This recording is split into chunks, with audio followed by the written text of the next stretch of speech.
Good evening. So I'm re-recording this because I did a thing on my last video and I decided I wasn't going to have it because I didn't want to subject you to my impersonation of Ariel from the Disney movie just because I made a comment about how my bangs are looking right now.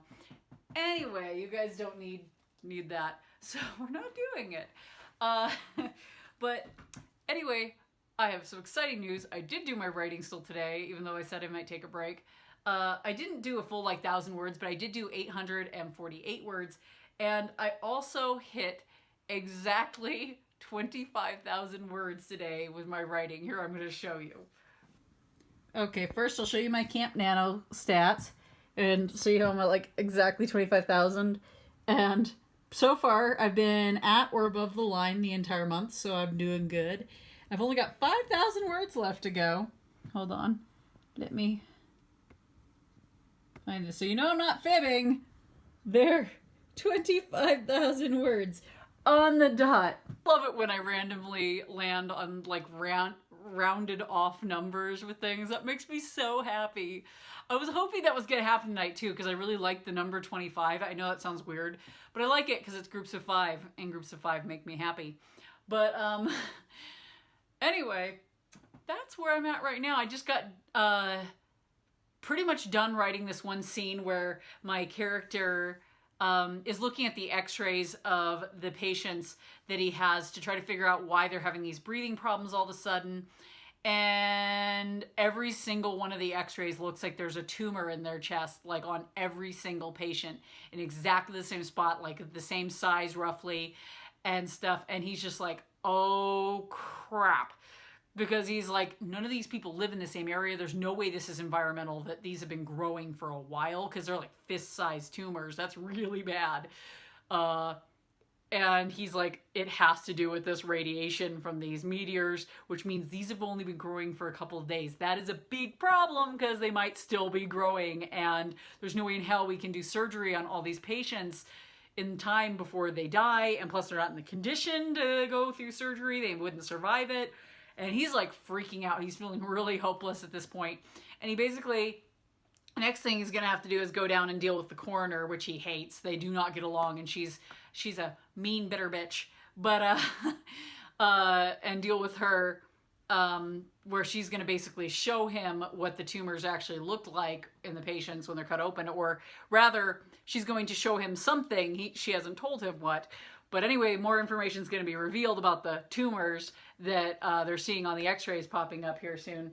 And it was a fun scene to write. I had a really good time with it. That's a little bit morbid and creepy.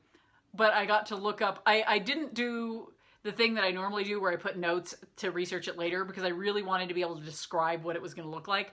So I actually looked up photos of what normal lungs look like and what tumors look like and stuff. For some reason, I imagine tumors showing up as black on an x-ray. Kind of like when you have a cavity, like it'll be a shadow in your teeth, because the most recent x-rays I've seen are my teeth. But no, they actually show up as white in x-rays. So I'm glad that I looked that up because I would have described those wrong.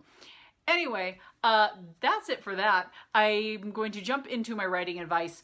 Now, I did get some editing done on my previous book earlier today, and because of stuff I had gotten in my beta reading process of a different book, I've become much more aware of certain words that I use too much and that are either filter phrases or just kind of weasel words and stuff, particularly the word that, which I've discussed multiple times. I use that way too much, and yeah, it's a problem.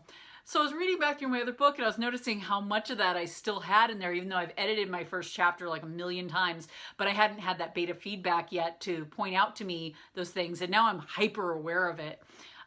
So my piece of advice that I would give you is become aware of what filter phrases and weasel words you commonly use. Look through your writing. What I have also done when my betas first started pointing out to me that I used certain weasel words a lot is I just Googled a list of filter words. And I found a really useful one on there that had filter words as well as some weasel words like a lot and many and stuff like that. That was on there as well, which is one of my weak words. But just Control F those. Probably not while you're trying to draft, because don't worry about it while you're drafting. But once you get to editing, Control F those and figure out which ones you use the most. I use that probably the most. I think in my, like I mentioned, I think in my one book, I Control F'd the word that. And it is only about a 65,000 word book, okay? I had used the word that 1,900 times in that book. I had used the word that enough that the word that could have been used as an entire chapter in that book. So become aware of which ones are your dirty words, your words that you use the most often that you shouldn't be using that often. And that way you become more aware of them as you're writing, and you can catch more of them at the point when you're writing. You'll start becoming hyper aware that, oh, I just used the word that. I should just not use that, and you'll start catching yourself as you're writing. Anyway, that's my piece of advice. This video is starting to get long, so I'm going to shut up. I'm going to let you guys go. You guys have a great night. Let me know how you're doing on your writing, and let me know below in the comments what your dirty words are that you happen to be aware of, if you're aware of any of them.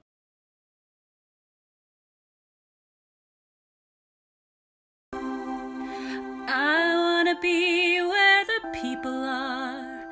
I wanna see them dancing, walking around on those, what do you call them? Oh, feet.